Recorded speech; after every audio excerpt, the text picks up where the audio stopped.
Bertozzi, que viu de perto a derrota rubro-negra para o Palestino e conta pra gente o que só ele viu.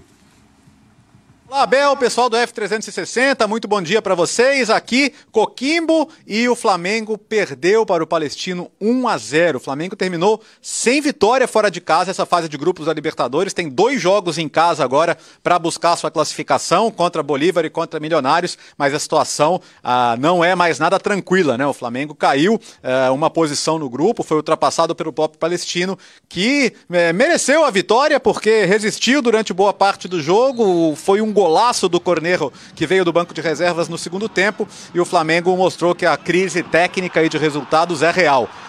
O time voltou a atuar muito abaixo das suas possibilidades, mesmo com a volta do Everton Cebolinha, que começou jogando pelo lado direito, né? Depois, lá pelos 30 minutos do primeiro tempo, inverteu com o Bruno Henrique foi para a direita, mas individualmente é difícil salvar alguém do Flamengo.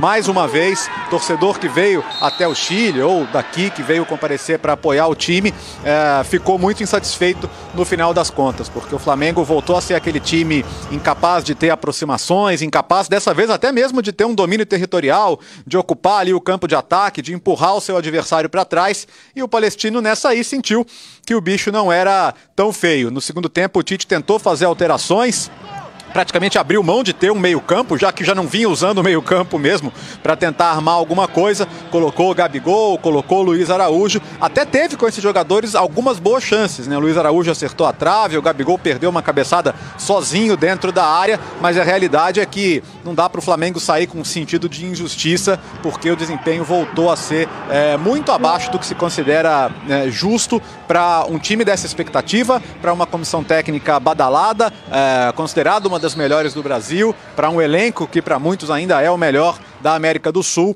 mas os resultados não estão mostrando isso, as atuações não estão mostrando isso, e o sentimento do torcedor é de muita insatisfação, e vai haver sim muita pressão nos próximos dias. O Flamengo tem um jogo complicado contra o Corinthians no final de semana, e a exigência de uma resposta ela vai existir. Repito, a Libertadores, a situação ela está nas mãos do Flamengo de fazer os seus jogos em casa, mas agora é erro zero, né? O Flamengo tem 7 jogos fora de casa sem vencer na Libertadores, o que é a pior sequência da sua história na competição. Não ganhou nenhum jogo como visitante ano passado, e agora 3 jogos, 1 empate com o Milionários, 2 derrotas para Bolívar e para Palestino. Muito pouco para quem entra em qualquer competição hoje como um dos favoritos. Então, passo essa bola para vocês. Quero saber o que vocês acham que o Tite pode ou deve fazer de diferente para tentar recuperar o Flamengo e, sobretudo, conquistar a confiança da torcida, porque hoje cada vez mais é difícil achar dentro da nação rubro-negra apoio ao trabalho do técnico. Valeu, gente.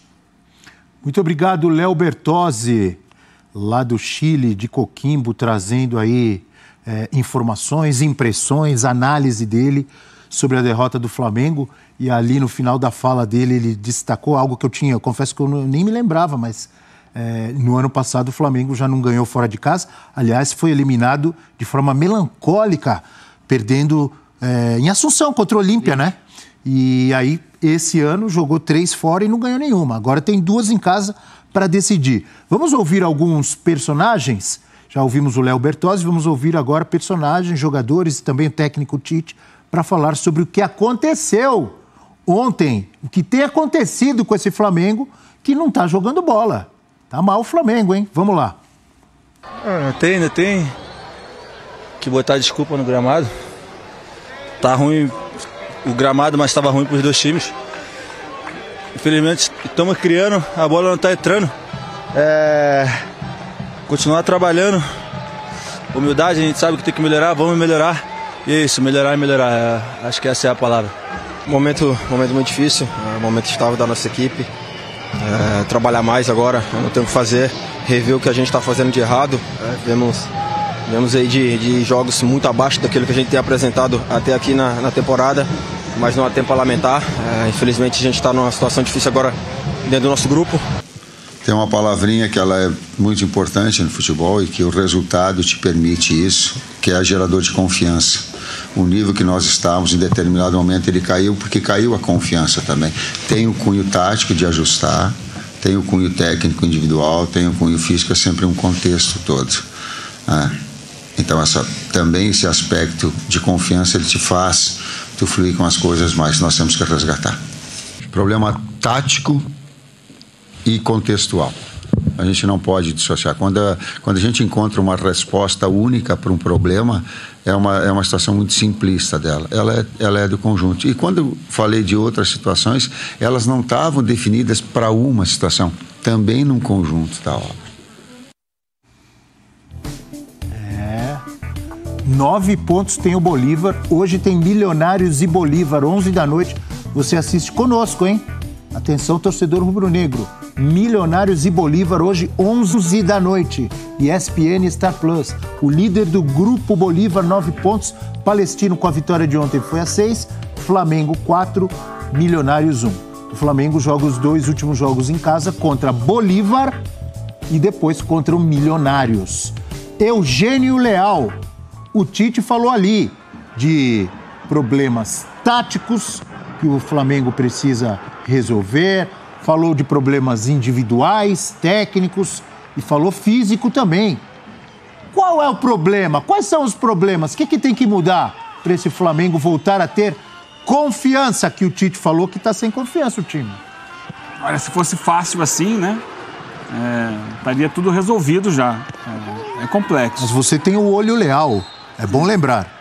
Mas quando você fala em problemas táticos, físicos e de confiança, você fala em praticamente tudo, né? É verdade. Porque, para mim, o futebol tem essa estratégia. Ele varia em cima de qualidade técnica, esse Flamengo tem. Continua tendo. Bom condicionamento físico, é um momento difícil pela maratona de jogos. Estratégia, na qual está incluída a tática, está faltando. E confiança. Para mim, todos têm a parte psicológica aqui, na qual está incluída a confiança. O Flamengo está com dificuldade em 3 desses 4 itens. E é claro que isso acaba afetando também a parte técnica, porque você vê esse gol aí perdido pelo Bruno Henrique, estava 0-0 o jogo, ele abriria caminho para uma vitória do Flamengo. A gente poderia estar dizendo aqui, ganhou por pouco, vitória magra e tal, mas teria vencido. Ou se a bola do Gabigol na cabeçada tivesse ido na direção correta, ou o chute do Luiz Araújo, que bateu na trave e saiu. Mas o fato é que o time tem dificuldades. Tem dificuldades que vão crescendo. Essa é a questão. Ele vai se desmontando jogo a jogo. Então ele teve um momento considerado bom na reta final do Campeonato Carioca, foi caindo de produção, não estreou bem na Libertadores, e aí vai empurrando, ganha um jogo aqui, outro ali, dando uma impressão... Mesmo quando ganha, está sendo cornetado, né? Sim. Ganhou semana passada do Amazonas, 1-0 no Maracanã. O mesmo Amazonas foi jogar na Série B com a Ponte Preta, que vive uma temporada ruim. 3-0 Ponte Preta. O Amazonas perdeu de 3-0 para a Ponte Preta. Quando o Flamengo ganhou do Palestino, no primeiro turno aí dessa fase de grupos, também foi cornetado, lembra? Foi cornetado, de porque 2-0. Ele tinha condições, ele jogou, e ali ele estava melhor encaixado do que está agora. Tanto que ele teve um primeiro tempo muito bom, é que ele parou no segundo tempo naquele jogo. E aí vai perdendo confiança, vai perdendo conexão entre os setores do time. Ontem o Flamengo mostrou uma coisa que não é característica do Tite. O time espaçou. Segundo tempo, quando o Palestino resolveu atacar mais o Flamengo, resolveu ser mais propositivo, o jogo ficou lá e cá. E era assim, o Flamengo se dividia, se abria. Havia uma distância muito grande dos jogadores da frente para os jogadores de trás. E aí quando você começa a abrir e não espera o time se cadenciar, quando perde a bola no meio-campo, dá espaço para o time adversário pegar a defesa desarmada. E é tudo isso que o Tite não gosta. O Tite defende sempre o equilíbrio. Ontem o Flamengo foi um time desequilibrado. Então, se você falava assim, tá equilibrado, mas é muito comedido, né? Muito econômico nas ações ofensivas, ontem não foi isso. Ontem foi o contrário. Ontem foi um Flamengo que se desesperou para atacar e abriu mão da defesa e passou a sofrer defensivamente. A gente viu isso, que ele perdeu a compactação, perdeu a coletividade. Ainda assim, pela qualidade técnica, gerou algumas situações. É preciso pontuar, sem querer passar pano para ninguém. O gramado estava ruim, é um gramado irregular, um gramado com muita água, com muita chuva. Isso dificultou, sim. A gente percebeu, o jogador, para dominar a bola, tinha que dar 2, 3 toques na bola. Isso tira a velocidade do jogo. Deixa eu te falar uma favorece quem está marcando. Fato que você está dizendo. Mas o torcedor do Flamengo não aguenta mais ouvir essas coisas. Altitude, jogo 11 da manhã, Abel, eu entendo, eu sou gramado crítico. ruim, gramado crítico. Sintético. Eu entendo. Pô. Eu tenho sido crítico e isso não quer dizer passar pano, porque, por exemplo, o time que joga lá, o Coquimbo Unido, joga futebol bonito nesse gramado ruim. Então. Mas não é o que o Flamengo está acostumado. Então, no que você domina a bola, dá 2, 3 toques para dominar e começar a jogada, já permitiu a chegada da marcação. Então ele tem que aprender. O gramado do Maracanã também não é nenhuma maravilha, né? Onde o Flamengo joga sempre. Está bem melhor. Está bem melhor. É um time que está acostumado a ter um toque de primeira e ele tem que. Para quem joga, e me parece que, pelo fato do campeonato chileno ter mais gramados nesse nível, com essa consistência, o Palestino já está mais acostumado a entender que não dá para ter o domínio ideal da bola. Que dá meio de canela, dá meio de bico, mas avança na jogada. Agora, tem algumas questões que estão se repetindo no Flamengo, de erros do Flamengo, e que são inadmissíveis. O gol que o Flamengo tomou é inadmissível, Abel. Tem uma semana e meia, 10 dias, o Flamengo levou um gol de escanteio do Botafogo, em que o Botafogo bateu com o Savarino direto ao escanteio na entrada da área para o chute de primeira do Luiz Henrique. Ninguém marcava o Luiz Henrique na entrada da área. Verdade, né? Isso é básico no futebol. Aí, o cara vai bater o escanteio. Sozinho, Cornejo. Sozinho. Pega o jogo, não tem ninguém perto dele. Meia-lua é básico. Ele acerta o chute de rara felicidade, mas ele podia ter feito, inclusive, outras coisas de tão livre que ele estava. Ele podia ter gerado perigo. Não estou tirando o mérito do chute de outras maneiras. Quanto isso é responsabilidade da comissão técnica, do Tite? Total. Bom, ele mesmo falou na coletiva. Bola parada, defensiva. De La Cruz está ali marcando quem? Ninguém. Pois podia estar encostado lá no jogador que fez o gol. De La Cruz, o time inteiro. Eu não sei se é pior você ser um time desorganizado ou, para usar uma expressão até de uma matéria do Globoesporte.com. Olha o De La Cruz, professor. Olha lá. Flamengo quem ele está marcando ali? O Flamengo hoje é um ex-organizado, o que é pior. Porque já deu mostras de que pode se organizar. E não está se organizando para o jogo por quê? A grande questão é que não houve Flamengo. Não houve Flamengo nesse jogo. O Palestino não sofreu para garantir esse resultado, como deveria ter sofrido. Um amigo meu rubro-negro, corneteiro, mas ele tem razão no que ele disse, eu não tinha pensado nesse aspecto. Que o Tite chegou a assumir o time no ano passado, dizendo que ele estava assumindo ainda em 2023, quebrando até a promessa que ele tinha feito de não assumir time nenhum, porque ele já ia começar a preparar o time, a conhecer o elenco para esse ano. Sim. Não é verdade? Desandou, Abel. Esse amigo meu tem razão. Desandou. E nós estamos em maio. Cadê o futebol do Flamengo? Desandou. Como eu tô falando, a cada jogo o Flamengo joga pior. Tá andando para trás. Tá dando saudade. Não é uma boa lembrança essa? Eu acho que as estratégias adotadas pela comissão técnica do Flamengo não estão vingando. Vocês dois são minhas testemunhas. Desde o início do ano, o que eu falo? Coloca 2 times. Um para jogar Libertadores, outro para jogar o Brasileiro. Que aí você consegue ter um pouco de descanso para esses jogadores. Claro que, eventualmente, todo mundo joga. 1, 2 jogadores e jogar 2 partidas e tal. Todo mundo vai jogar, vai estar todo mundo em ritmo. É mais leve. Mas posso te falar? Essa possibilidade a sua sugestão é boa. Mas se fizer isso, vai ter gritaria, reclamação também. Mas o Dorival fez, ganhou Libertadores e Copa do Brasil. E foi demitido. Mas não ganhou o Brasileiro, mas ganhou Libertadores e Copa do Brasil. Não tá bom? Pô! Deveria estar bom, né? Então, assim, a estratégia tem sido dosar o time durante os jogos. Vinha sendo. Só que chegou num ponto que não se mostrou suficiente mais. E não dá mais para dosar quando você está perdendo como ontem. Aí vai todo mundo pro desespero. Eu lembro que no ano passado, retrasado, a gente mostrou até tela aqui. Flamengo com Arrascaeta, Flamengo sem Arrascaeta. Até que ponto a ausência do Arrascaeta influencia? Dá para colocar isso como uma explicação ou uma desculpa num time com tanta gente boa para jogar, com um elenco com tanta gente? A ausência de Arrascaeta, gramado, jogo às 11, altitude, são coisas que ajudam a explicar e não justificar. Flamengo tem que jogar mais, sobra, mesmo sem Arrascaeta. Pega o investimento de um Flamengo e de um Palestino, com todas as piores condições do mundo, o Flamengo, eu não vou nem falar do resultado, o resultado a gente sabe como é futebol, acertou o chute lá, mas é um jogo mesmo, está faltando jogo para o Flamengo, inclusive em jogos que o Flamengo ganhou. Então, essa é uma cobrança dos tempos modernos, né? esses times que são muito superiores aos outros, seja o Flamengo, seja o Paris Saint-Germain, que acabou de cair fora diante do Dortmund, eles têm esse ônus, eles têm que mostrar mais. Eles têm que mostrar mais que os outros, que não seja muito mais e sempre, mas pelo menos um mínimo que te garanta superar gramado ruim, horário das 11 da manhã, altitude. Esse mínimo a mais tem que aparecer. E acho que isso envolve também os outros profissionais. O Tite ontem na coletiva falou que o técnico é o número 1. Ok, puxou para ele.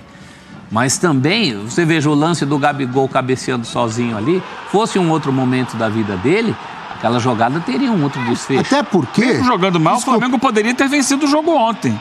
Teve situações de gol, né? Estamos citando aqui, 2 do Bruno Henrique, uma do Gabigol, uma do Luiz Araújo, pelo menos essa tudo no segundo tempo ali.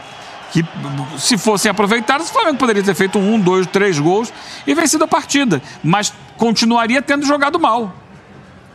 Jogou mal. O que o Flamengo errou de passe no meio de campo. E também, toda hora errava passe e permitia ao Palestino chegar ao ataque e contra-ataque. Se o Flamengo não consegue jogar a bola num gramado mais ou menos, ou no calor das 11 da manhã, ou na altitude, ou no gramado sintético, então o Flamengo tem que se mudar para a Europa. Não no Maracanã, à noite. Tem que se mudar para a Europa, então. Na Europa não tem jogo na altitude, não tem jogo no gramado sintético, não tem jogo com calorzão 11 da manhã e não tem jogo em gramado ruim. Precisa o quê? De condição ideal de temperatura e pressão para um Esses problemas todo mundo vai enfrentar. O Galo vai enfrentar, o Palmeiras vai enfrentar. E a gente cobra, por quê? Por que a gente cobra consistência? Porque o técnico é o Tite, é o técnico da consistência. Por que a gente cobra qualidade? Porque o time é o Flamengo, é o elenco que tem, está muito na frente dos outros. Então não é nenhuma cobrança descabida. A gente está cobrando só um pouco de bola mesmo, não é a questão do resultado. A gente cobrava essas coisas, todo mundo, torcida, crônica, jogo que o Flamengo ganhou e que poderia ter ganho melhor. Individualmente, quem está devendo? Eu pensei que você ia perguntar individualmente quem é que está se salvando. Pode ser. Que acho que é o mais fácil. Eu acho que o Gerson, por exemplo, fez uma partida muito ruim ontem. Muito ruim. O próprio Pedro deixou de ser. Eu diria que não só ontem, aquele Gerson que nós vimos em 2019. Tudo bem, mas 2019 para cá é muito tempo. Mas você está pegando muito no pé do Wesley, pontualmente. Quanto ao Gerson, a gente tem que pesar sempre. Ele acabou de voltar de uma cirurgia. Ele tem pouquíssimo tempo que ele voltou ao time, pelas necessidades, ele tem jogado. Especialmente pela ausência do Arrascaeta, porque você puxa o De La Cruz um pouco mais para frente. Mas ele não está no nível que a gente sabe que ele pode entregar. Não só ele, né?